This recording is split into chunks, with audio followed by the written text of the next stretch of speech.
हरे कृष्णा। आज हम श्रीमद् भागवतम स्कंध 3 अध्याय 30 श्लोक नंबर 25 से पढ़ने जा रहे हैं। श्लोक नंबर 25। आदिपानं स्वगत्राणं वेष्टायित्वल्मुखादिभिः आत्मा मांसादनं क्वापि स्वकृतं परतोऽपि वा आदिपानं स्वगत्राणं वेष्टयित्वल्मुखादिभिः आत्ममांसादनं क्वापि स्वकृतं परतोऽपि वा। अनुवाद और तात्पर्य श्रील प्रभुपाद के द्वारा। श्रील प्रभुपाद की जय। अनुवाद। वहाँ उसे जलती लकड़ियों के बीच रख दिया जाता है और उसके अंगों में आग लगा दी जाती है। कभी कभी उसे अपना मांस स्वयं खाने हेतु बाध्य किया जाता है अथवा अन्य जीवों द्वारा खाने दिया जाता है। तो हम पढ़ रहे हैं भगवान कपिल मुनि के द्वारा विपरीत सकाम कर्मों का वर्णन।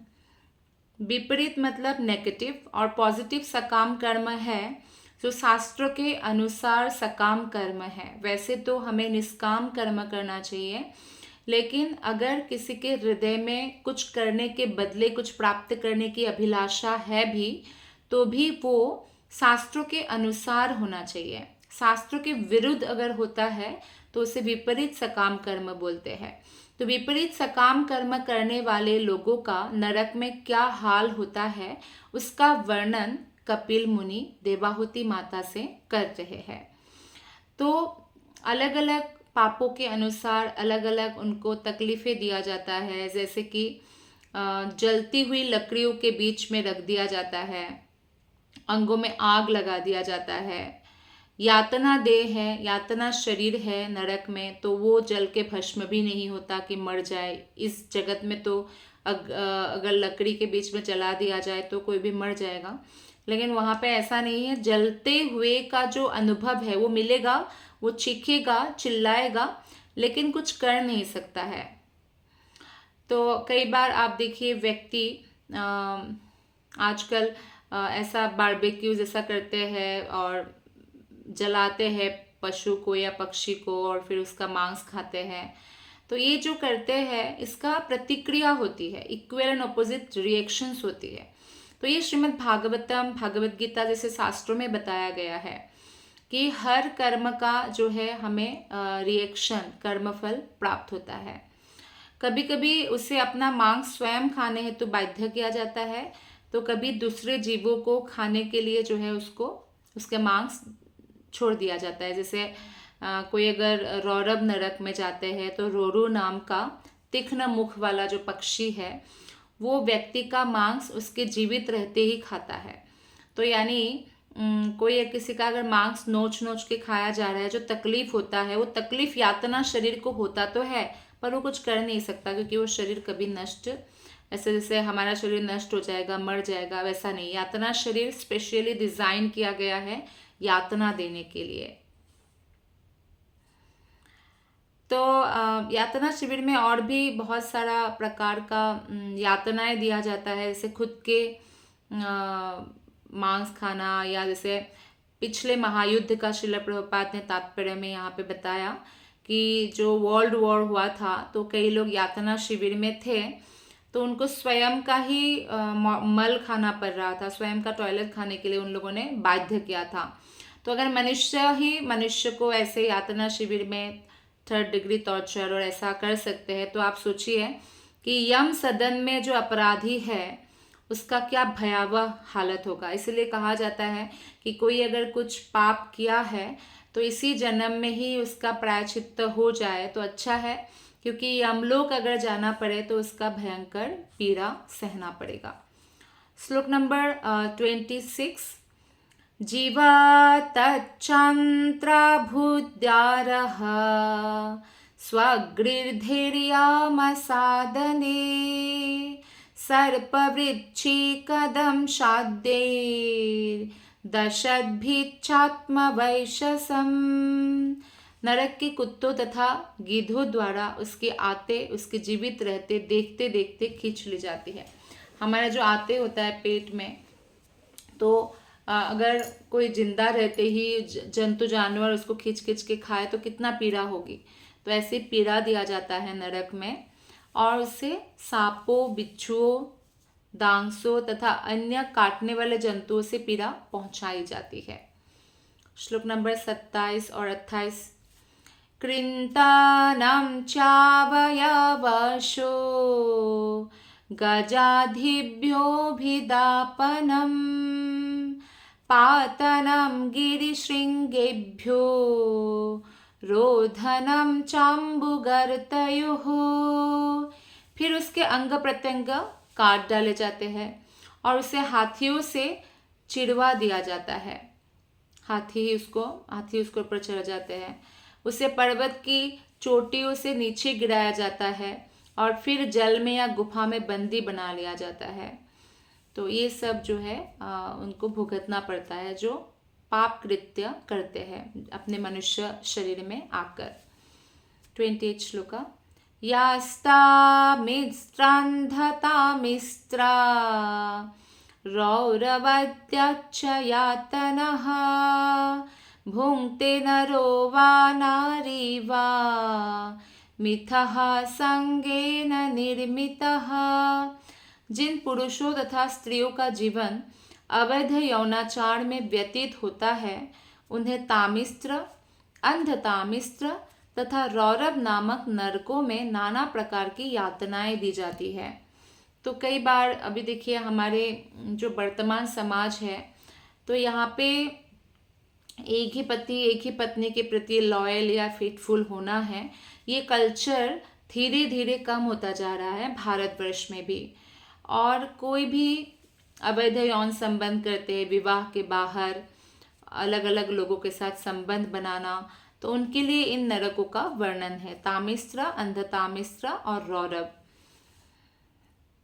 श्रील प्रभुपाद तात्पर्य में बताते हैं कि भौतिकवादी लोगों का जीवन काम वासना पर आधारित है, जो अस्तित्व टिकाए रखने के जीवन संघर्ष में नाना प्रकार की यातनाएं सह रहे हैं। अतः वैदिक सभ्यता में केवल सीमित रूप से विषयी जीवन की अनुमति दी गई है। तो यानी वैदिक सभ्यता के अनुसार केवल विवाहित जीवन में ही संतान उत्पत्ति के लिए काम वासना का जो है न्यूनतम उपयोग के लिए बताया गया है, और यह जीवन विवाहित दंपति युगल के केवल संतान उत्पत्ति के लिए है। अगर संतान उत्पत्ति के लिए कोई जननेंद्रिय का उपयोग नहीं कर रहे हैं तो यानी उसको भगवान की भक्ति में लग जाना चाहिए, और ताकि वो इस मनुष्य जीवन को सफल करके भगवत धाम जाए। कोई भले ही ब्रह्मचारी हो, सन्यासी हो, गृहस्थ हो, वानप्रस्थ हो, उन सभी का एक ही लक्ष्य होना चाहिए, भगवान के प्रेम प्राप्त करने का। यह जीवन विवाहित दंपति युगल के लिए केवल संतान उत्पत्ति के लिए है, किंतु जब अवैध इंद्रिय तृप्ति हेतु विषयी जीवन का उपयोग किया जाता है तो स्त्री और पुरुष दोनों को इस संसार में या मरने के बाद कठोर यातना सहनी पड़ती है। तो इस जगत में उससे बहुत सारे रोग भी होता है। जैसे एक पुरुष अगर बहुत स्त्रियों के साथ संबंध रखते हैं तो जैसे कि सिफिलिस, गोनोरिया जैसे यौन रोग भी भगवान ने क्रिएट किया है, ताकि नियमों को पालन नहीं करने वाले को इन रोगों से पीड़ित होना पड़े और अगले जीवन में उन्हें अनेक नारकीय यातनाएं भी भोगना पड़ता है। इस जीवन में तो होगा ही कोई ना कोई रोग, क्योंकि उन्होंने नियमों का उल्लंघन किया। यमलोक जाके तो उनको कष्ट मिलेगा ही, तामिश्र, अंधतामिश्र और रौरव नरक में, और उसके बाद भी जो जन्म होगा उसमें भी बहुत सारे यातनाएं होंगे।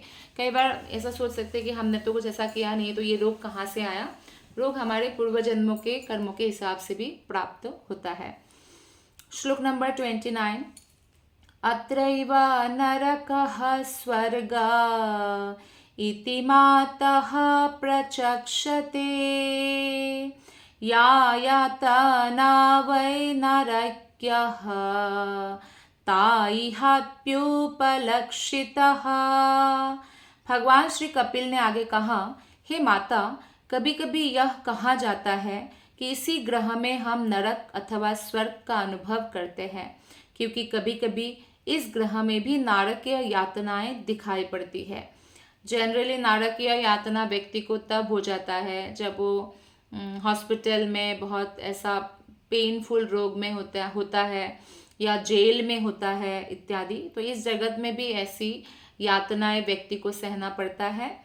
और भगवान कपिल इसकी पुष्टि करते हैं कि ये नारकीय परिस्थितियां केवल नरक लोक में नहीं है, पृथ्वी लोक में भी दिखाई देता है। ऐसा नहीं है कि ये केवल यमराज के निवास करने वाले ग्रह में ही हो। यमराज के लोक में पापी पुरुष को नारकीय परिस्थितियों में रहने का अवसर प्रदान किया जाता है, जो उसे अगले जन्म में सहनी होंगी, और उसे दूसरे ग्रह में यही नारकीय जीवन व्यतीत करने हेतु जन्म लेने का अवसर दिया जाता है। क्योंकि अगला जन्म क्योंकि उन्होंने मनुष्य जन्म पाने के बाद भी उसका सदुपयोग नहीं किया, गलत उपयोग किया, और इसीलिए ऑब्वियसली अगला जन्म अच्छा नहीं होगा। तो उससे पहले नरक में कष्ट देकर उनको तैयार किया जाता है, ताकि अगला नारकीय जीवन के लिए भी वो तैयार हो। उदाहरणार्थ, यदि मनुष्य को नरक में रहने, मल तथा मूत्र खाने का दंड दिया जाता है, तो सबसे पहले उसे यमराज के लोक में ऐसी प्रवृत्तियों का अभ्यास कराया जाता है। जैसे कि सुकर है, सुअर मल खाता है, तो क्योंकि सुअर का शरीर मिलने वाला है, क्योंकि उन्होंने मनुष्य शरीर का उपयोग भगवान की भक्ति में ना करके पाप वृत्ति में किया, तो फिर उसको नेक्स्ट जन्म सुअर का मिलना है। तो उससे पहले नरक में उसको मल और मूत्र खाने का जो है उसको प्रैक्टिस कराया जाएगा, जिससे कि वो अगला जन्म में मल खा सके और ये सोचे कि वो जीवन का आनंद उठा रहा है। श्लोक नंबर 30। एवं कुटुंबं बिभ्राण उदारं भार एव वा विसृज्येहो भयं प्रेत्या भुंक्ते तत्फलमिदृशम्। इस शरीर को त्यागने के पश्चात वह व्यक्ति जो पाप कर्मों द्वारा अपना तथा अपने परिवार के सदस्यों का पालन पोषण करता है, नारकीय जीवन बिताता है, और उसके साथ उसके परिवार वाले भी। कई लोग पाप कर्मों के द्वारा दूसरों को लूटकर, दूसरों को धोखा देकर, चोरी करते हुए, ऐसे कर्मों के द्वारा क्या करते हैं, खूब पैसा कमाते हैं, परिवार का पालन पोषण करते हैं, लेकिन बाद में उनको नरक जाना पड़ता है, और पाप वृत्ति से कमाया हुआ पैसा खाने के कारण परिवार को भी इसका कष्ट भुगतना पड़ता है। तात्पर्य में श्रील प्रभुपाद जी ने कहा है कि आधुनिक सभ्यता की यही भूल है कि इसमें मनुष्य अगले जीवन में विश्वास नहीं करता। तो वो सोचता है अगला जीवन तो होगा ही नहीं, भगवान तो है ही नहीं, तो मुझे कौन ही कष्ट देंगे, कौन ही मुझे इसका दंड देंगे। तो इसलिए इस जन्म में बाय हुक एंड क्रूक किसी को मार के भी, किसी को परेशान करके भी जितना सुख अर्न कर सकते हैं कर लेते हैं, अगला जन्म किसने देखा। तो इस तरह की जो है उनका सोच होता है। लेकिन वो सोच कैसा भी रखे, जो भगवान का नियम कानून है वो सब आत्माओं पर लागू होता है। तो वो भले ही विश्वास करे अथवा ना करे, तो भी अगला जीवन होता है। और यदि कोई वेद तथा पुराण जैसे शास्त्रों से सम्मत उत्तरदायित्वपूर्ण जीवन नहीं बिताता, तो उसे कष्ट भोगना पड़ता है। मनुष्य से निम्न योनियां अपने कर्मों के लिए उत्तरदायी नहीं होते हैं पशु पक्षी, क्योंकि वो भोग शरीर में है। मनुष्य का जन्म कर्म शरीर में हुआ है। तो यहाँ पे हम जो भी कर्म करेंगे उसका हम रिस्पॉन्सिबल बनेंगे। श्लोक नंबर 31। एकः प्रपद्यते ध्वान्तम् हित्वेदं स्वाकलेवरम् कुशाले तारपाथेयो भूतद्रोहेण यद्भृतम्। इस शरीर को त्याग कर वो अकेला नरक के अंधतम भागों में जाता है, और अन्य जीवों के साथ द्वेष करके उसने जो धन एकत्र किया है वही राशि प्रवास में उसके खर्च की राशि बनती है। तो जब मनुष्य अनुचित साधनों से धन कमाते हैं और गलत तरीके से धन कमाकर अपने परिवार का पालन पोषण करता है, जबकि मनुष्य बनने के कारण उसका रिस्पॉन्सिबिलिटी है कि वो मानवीय गुणों के अनुसार, शास्त्रों के अनुसार सही तरीके से धन कमाकर अपने कर्तव्य का निर्वाह करे। लेकिन उसका उल्टा करने के कारण, और ये जो धन है जबकि उनके परिवार के सदस्यों ने भोगा है, लेकिन फिर भी उसको नरक तो जब मृत्यु आएगी अकेले ही जाना पड़ेगा। यदि उदाहरण श्रील प्रभुपाद देते हैं कि यदि कोई मनुष्य किसी को मारकर कुछ धन प्राप्त करता है और उस धन से अपने परिवार का पालन पोषण करता है, तो लेकिन जब समय आता है, क्योंकि उसने पाप किया, तो वो उत्तरदायी है और उसे नरक भेजा जाता है, क्योंकि वह प्रमुख रूप से दंडित है। परिवार के लोगों को भी इसका पाप वृत्ति से कमाया हुआ धन का जो पता है, अगर उन्होंने उसे ग्रहण किया, उसका फल तो भुगतना होगा। लेकिन मुख्य दंडित कौन होंगे? वो व्यक्ति जिन्होंने कमाया है। इसलिए तो रत्नाकर जो दैत्युत है वो वाल्मीकि बन गए। भगवान की भक्ति करते हुए वाल्मीकि का पद उन्होंने प्राप्त किया।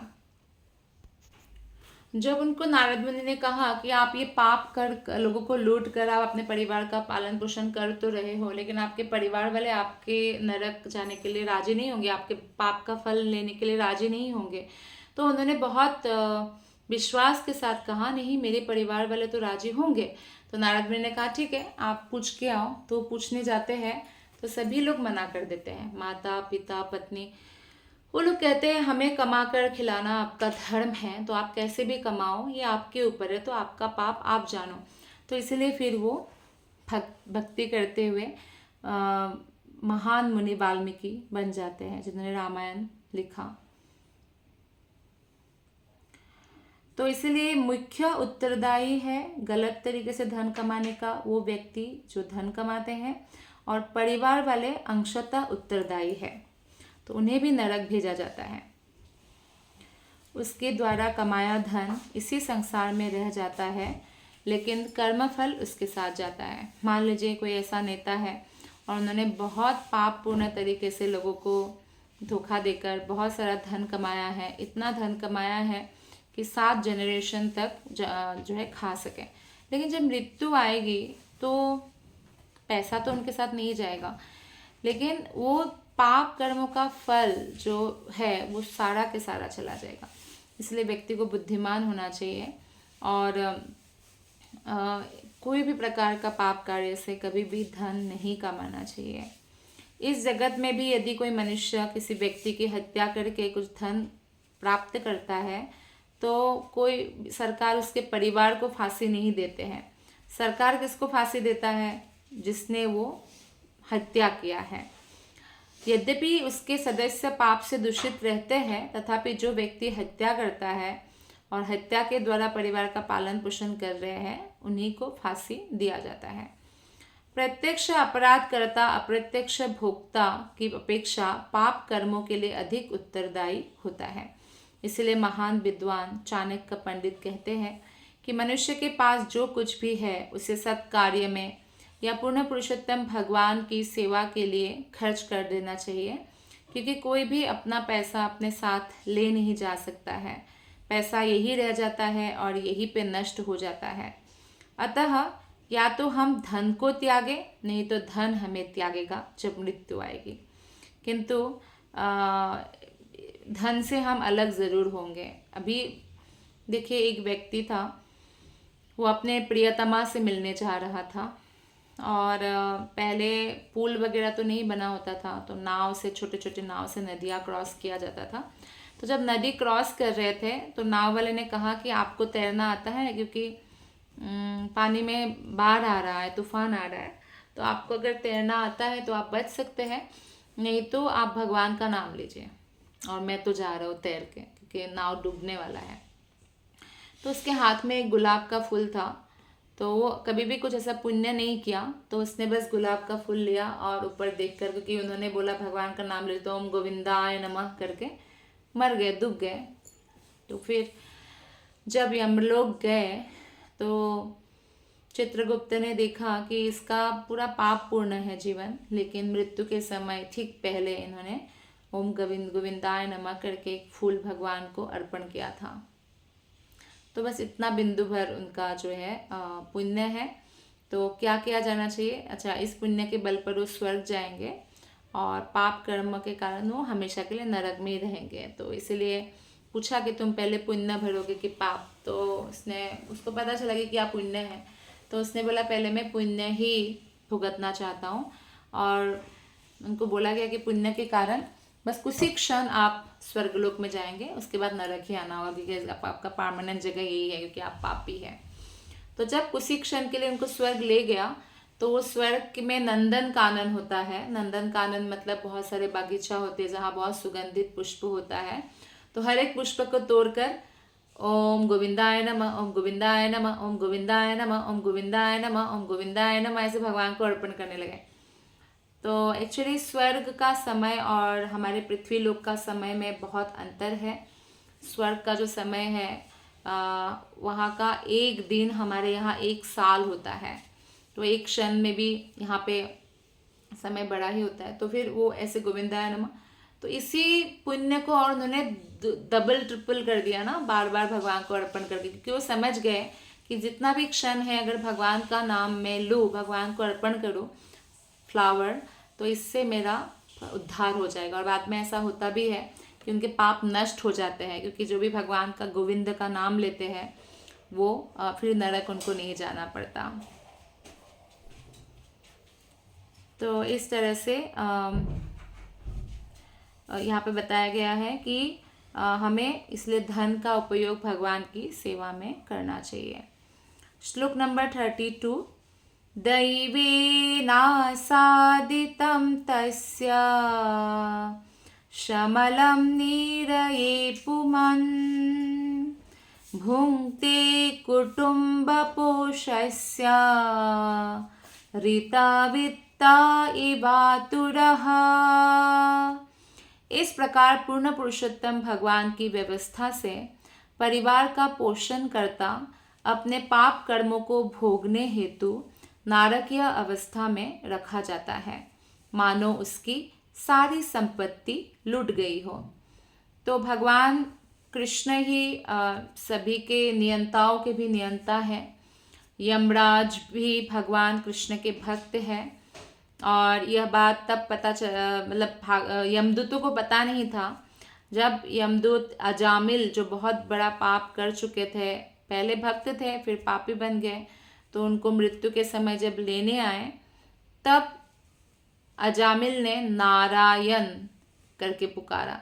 तो तुरंत विष्णुदूत आ गए और विष्णुदूत ने यमदूतों को धमकाया कि आप लोग यहाँ से चले जाइए, नहीं तो हम आपके और आपके स्वामी के समेत सब नष्ट कर देंगे, ऐसा, क्योंकि बहुत पावरफुल है भगवान विष्णु के दूत। तो यमदूत जाके यमराज से पूछते हैं कि क्या आपसे भी श्रेष्ठ कोई है? तब यमराज कहते हैं कि हाँ, मेरे से श्रेष्ठ है भगवान श्री कृष्ण, वो मेरे भी आराध्य देवता है। तो इसलिए जो भी भगवान कृष्ण की भक्ति करते हैं उनके स्वप्न में भी आपको नहीं जाना चाहिए। तो इसीलिए ये बहुत इम्पॉर्टेंट है कि हम भगवान श्री कृष्ण परम नियंता है इसको स्वीकार करें। और कोई भी व्यक्ति अगर, जैसे कि कोई भी राज्य का नियम का कानून का किताब होता है, ऐसे ही भगवान कृष्ण का कानून का किताब है भागवतम, श्रीमद् भागवतम, श्रीमद् भागवत गीता। तो ये पालन नहीं करने से इसके नियम नारकीय अवस्था भुगतना पड़ता है। केवल नरक में ही कष्ट नहीं पाना होगा, बल्कि अगले जन्म भी हमारा नारकीय होगा।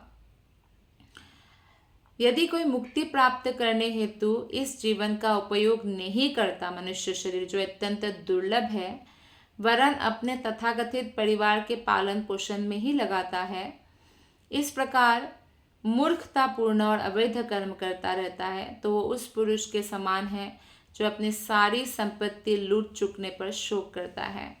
क्योंकि संपत्ति एक बार लूट गया तो दुख करने से क्या फ़ायदा, दुख तो बढ़ेगा ही। जब आपके पास संपत्ति है तभी संपत्ति का सही उपयोग करना चाहिए। जब हमारे पास मनुष्य शरीर है जो भगवान का उपहार है, तभी मनुष्य शरीर के एक एक इंद्रियों को भगवान की सेवा में लगाना चाहिए। आँखों को कृष्ण का दर्शन करने में, कान को कृष्ण कथा सुनने में, नाक को कृष्ण के चरणों में चढ़ाया गया फूलों की सुगंध में, जीभ को कृष्ण के चरणों में चढ़ाया गया तुलसी की स्वाद में, प्रसाद की स्वाद में, और स्किन को भगवान की मंदिर की साफ सफाई करने में, भगवान की अर्चना पूजा करने में लगाना चाहिए। लेकिन अगर नहीं लगाते हैं और जब मनुष्य शरीर खत्म हो जाता है उसके बाद दुख करके भी क्या फ़ायदा। कई बार व्यक्ति गलत तरीके से धन नहीं कमाते हैं, सही तरीके से कमाते हैं, लेकिन एक स्वार्थी जीवन व्यतीत करता है, सिर्फ परिवार का ही देखभाल करते हैं। भगवान के लिए वो कोई भी धन व्यय नहीं करता जिससे कि उसका परलोक सुधर जाए। तो इस तब भी उनको जो है बाद में पछतावा होता है जब मृत्यु आती है और ऐसी परिस्थिति का सामना करना पड़ता है। यद्यपि वो अपना पापमय ढंग से कमाया हुआ धन छोड़े जाता है, किंतु इसके प्रभाव को अपने साथ लेकर जाता है। कर्मफल से कोई भी बच नहीं सकता। जब कोई मनुष्य कुछ धन चुराता है, अगर वो पकड़ा जाता है और धन को लौटाने के लिए सहमत भी हो जाता है, तो भी क्या सरकार उनको छोड़ देते हैं। जैसे किसी ने किसी का सोना चुराया और सोना चुराने के बाद जो है पकड़े गए, सोना वापस कर दिया, तो भी तो पुलिस उसको पकड़ कर ही ले जाएंगे ना। तो इसी तरह से पाप कर्म करके कभी भी धन कमाना नहीं चाहिए, परिवार का पालन पोषण नहीं करना चाहिए। श्लोक नंबर 33। केवलेन ह्यधर्मेण कुटुम्बाभरणोत्सुकः याति जीवोन्धतामिष्ट्रं चरमं तमसः पदम्। अतः जो व्यक्ति केवल कुत्सित साधनों से अपने परिवार तथा कुटुंबियों का पालन करने हेतु लालायित रहता है, वह निश्चय ही अंधतामिस्त्र नामक गहनतम अंधकारमय नरक में जाता है। कुत्सित साधनों मतलब गलत तरीके से जो धन कमाते हैं और अपने परिवार को बहुत बढ़िया सुविधाएं प्रदान करते हैं, उनको भी नरक जाना पड़ता है, अंधतामिस्त्र नरक में जाना पड़ता है। तो इस श्लोक में 3 शब्द अत्यंत महत्वपूर्ण है। श्रील प्रभुपाद कहते हैं केवलेन का अर्थ है कुत्सित साधनों से, अधर्मेण का अर्थ है पाप पूर्ण अथवा अधार्मिक, और कुटुंब भरण का अर्थ है परिवार का पालन पोषण। निस्संदेह परिवार का पालन पोषण करना तो गृहस्थ का कर्तव्य है। अगर पत्नी ब्याह करके लाए हैं तो उनका पालन पोषण, अपने बूढ़े माता पिता का पालन पोषण, बच्चा उत्पन्न हुआ तो बच्चों का देखभाल करना, लेकिन इसे शास्त्र सम्मत विधि से ही अपना जीविका कमानी चाहिए। मनुष्य को अपनी योग्यता के अनुसार निष्ठापूर्वक कर्म करना चाहिए। श्लोक नंबर 34। अधस्तान्नरलोकस्य यावतिर्यातनादयः क्रमशः सामनुक्रम्य पुनरत्राव्रजेच्छुश्चिः। समस्त कष्टकर नारकीय परिस्थितियों से तथा मनुष्य जन्म के पूर्व पशु जीवन के निम्नतम रूपों को क्रमशः पार करते हुए और इस प्रकार अपने पापों को भोगते हुए वो इस पृथ्वी पर मनुष्य के रूप में पुनः जन्म लेता है। तो पहले तो अपने पाप कर्मों के कारण वो नरक जाता है, नरक जाके फिर जिस पशु योनि में जाना है या पक्षी योनि में वहाँ पे जाता है। फिर वहाँ पे जाने के बाद जो कष्ट भुगत कर क्रमशः 84 लाख योनि जैसे एक के बाद एक क्रॉस करके फिर पुनः मनुष्य रूप में जन्म लेते हैं, क्योंकि भगवान हर आत्मा को फिर से चांस देते रहते हैं ताकि वो सुधर जाए और भगवत धाम जाने के लिए अपने आप को योग्य बना ले। तात्पर्य में श्रील प्रभुपाद जी बताते हैं कि जिस प्रकार से एक बंदी को बंदी गृह का कष्टमय जीवन व्यतीत करने के बाद मुक्त कर दिया जाता है, उसी प्रकार जो व्यक्ति पहले गलत काम करके दुष्टतापूर्ण अपवित्र काम कर रहा होता है, पहले तो उसको नरक में रखा जाता है और फिर विभिन्न नारकीय जीवन में, पशुओं के जीवन में उसको जन्म लेकर क्रमशः विकास क्रिया के द्वारा जैसे 84 लाख योनियों के बाद मनुष्य रूप पुनः प्राप्त होता है। तो यानी हमें जो ये मनुष्य रूप प्राप्त हुआ है ये बहुत दुर्लभ है और बहुत योनियों के बाद प्राप्त होता है। तो इसका उपयोग हमें भगवान की भक्ति में करना चाहिए। अतः निष्कर्ष यह है कि जो तामिस्त्र या अंध तामिस्त्र जैसे नरक का जीवन बिताना नहीं चाहता, उसे कृष्ण भक्ति की विधि अपनानी चाहिए, जो प्रथम कोटि की योग पद्धति है। क्योंकि यदि कोई उससे इस जीवन में पूर्ण कृष्ण भावनामृत प्राप्त नहीं कर पाता, तो कम से कम अगले जन्म में मनुष्य जन्म तो मिलेगा। मान लीजिए इस जन्म में वो कृष्ण भक्ति कर रहे हैं पर ढीला ढाला है, इतना पक्का अच्छे से नहीं कर पा रहे, तो भी वो नरक तो नहीं जाना पड़ेगा। भगवान के भक्त होने के कारण उनमें सद्गुण आएगा, पापपूर्ण जो बीज है वो बीज नष्ट हो जाएगा, तो अगला जन्म फिर से मनुष्य परिवार में होगा। और जहाँ से भक्ति उन्होंने खत्म किया, जैसे कि बहुत भक्ति नहीं कर पाए, 5% किया, तो अगला जन्म में 1 से शुरू नहीं हुआ, 6 से शुरू होगा भक्ति। फिर मान लीजिए अगले जन्म में 6 से 20 तक किया, 20% ही कर पाए, तो उसके अगले जन्म में 21% से शुरू होगा। तो इसलिए कृष्ण भावना भावित होना शुद्धतम जीवन है। इस प्रकार श्रीमद् भागवतम के तृतीय स्कंद के अंतर्गत भगवान श्री कपिल द्वारा विपरीत सकाम कर्मों का वर्णन नामक 30वें अध्याय के भक्ति वेदांत तात्पर्य पूर्ण हुआ। अगला जो हमारा क्लास होगा उसमें हम 31 जो चैप्टर है वो प्रारंभ करेंगे तीसरे अध्याय से, और वो अध्याय है जीवों की गतियों के विषय में भगवान श्री कपिल के उपदेश। वो अध्याय बहुत इंटरेस्टिंग है, क्योंकि कैसे माता के गर्भ में जीव आता है। अभी देखिए अल्ट्रासाउंड या जो मशीन से अभी आया ना, लेकिन ये तो 5000 वर्ष पहले ही व्यासदेव ने रिटन फॉर्म में दे दिया था श्रीमद् भागवतम। तो बच्चा कौन से महीने में कितना बड़ा होता है, कौन सा इंद्रिय उनका एक्टिव होता है, वो सब हमारे श्रीमद् भागवतम में पहले से वर्णित है, जो कि हम अगले अध्यायों में पढ़ेंगे। आप सबका हृदय से बहुत बहुत धन्यवाद। हरे कृष्णा।